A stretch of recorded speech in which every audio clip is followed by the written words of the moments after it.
Welcome back, ladies and gentlemen, to the Chupacabra's Lair coverage of E3 2014, and today we're talking about rumors from Sony that The Last Guardian is still going to come out for the PlayStation, or in this case, the PlayStation 4.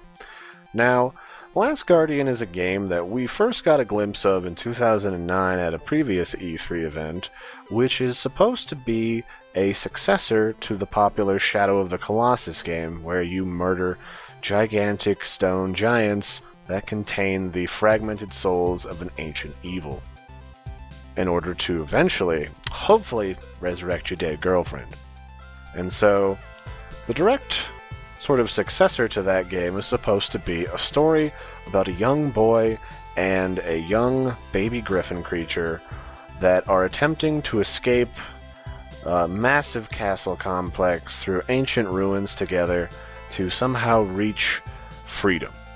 And we begin our journey in the bowels of an ancient dungeon, beset by a group of human soldiers, and there is a strange creature chained up in the darkness, but only until we see the child run out and nearly fall off the rampway does the creature break its chains and come out and murder all the guards to his rescue. And so, I mean, obviously this game has a lot of good game mechanics that could happen with it if they decide to finally bring it out. You've got obviously this really emotional story between a boy and his pet monster, which sort of reflects the age-old story of a boy and his dog, and you see different versions of that story in a number of different cultures. But at the same time, I don't think this was a game that was hard to come out with. I mean, they've been kind of playing around with it for 5 years now. We should have seen it in 2010, probably came out in latest in 2011, but we're now at 2014. We've long since passed up the PS3, and we could probably have launched it on there with zero problem in a really nice, beautiful game. So the question remains as to why they would have waited for so long, and that might go back to how they're trying to tie the game's Ico and the Shadow of the Colossus together, which is what they said their goal was in the first place. And so then you start to think about the sort of intermeshing mechanics of two separate entities within the same game. And we've seen a number of games like Jak and Daxter and a couple of others that allow you to play as separate entities in order to solve puzzles, yet most of your good, strong, deadly work is done together in order to defeat really strong, dangerous foes. So clearly there's no mystery as to how we could go about handling those. In the trailer for the original E3 release, we see the child or the kid roaming around inside of close quarters spaces, throwing pots at soldiers' heads and knocking them unconscious.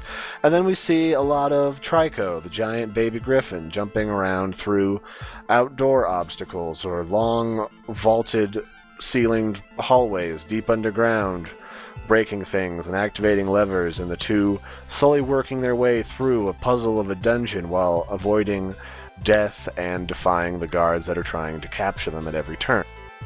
So then the only thing that sort of remains is maybe they're trying to do something strange and a little bit funky with how you develop an emotional attachment to Trico, and how they develop this bond between this kid and this, giant baby griffin who, while cute, he's seen some stuff. He's got arrows poking out of him. He's clearly been abused and, hurt a lot. And so I honestly don't see this actually coming out. And if it does, I fully expect it to be Duke Nukem to death, where we get something that we're really not expecting, and it's a lot of hype that doesn't end up going anywhere. And we've definitely seen other companies sort of bait us along with information or implied stuff coming out. I mean, obviously Valve is one that would probably come to a lot of people's minds with Half-Life 3, even though they don't necessarily come out and say, hey, we're still working on this all the time. But I think there's a part of this that's just trying to hype up the PlayStation 4 at a time when they're trying to get people interested in their new crop of games coming out, which are really going to start selling their consoles. I agree with you when you're saying, like, I feel like they're pulling a Valve. I'm feeling Like they're like, hey, look at me, look at this game. You know, it's gonna be so good. But hey, but these games are gonna be better. You know, and they're on our same system. You should look at these too. You know, I feel like this game is being a distraction to people, and that they just keep wanting people to hope that it's going to come out and it's going to make people want Sony products more and more. And like the game itself, like the gameplay, it looks really good. Like the relationship between the boy and the griffin, I can see that becoming a big emotional thing. And you know, you've heard about the developer saying that at the end there's supposed to be somebody dies, and you know it's going to be really emotional and blah blah blah. And it just, I don't, as you said, I don't see it coming out. I see it just staying where it is, and we'll continue hearing about it. We'll continue to see trailers, and it's just going to be one of those things that get lost in the Bermuda Triangle of gaming. Right, and I mean, there's obviously some clear hurdles here. The game itself looks like it was made for the PS2, and it has a lot of the same sort of graphics that you would see in Shadow of the Colossus.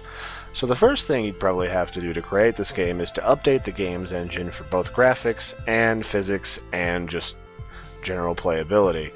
So there's definitely a lot of hurdles if they're actually legitimately working on this title. So we're just going to have to wait and see. I'm highly skeptical. I don't think it's going to happen, and I also think that in the very small chance that it does, it's going to get Duke Nukemed, but we'll have to wait and find out. Otherwise, I've been your host, Larry the Chupacabra, with my good friend, Mr. Phobian, and we will catch you next time. Don't forget to like and subscribe, and toodaloo!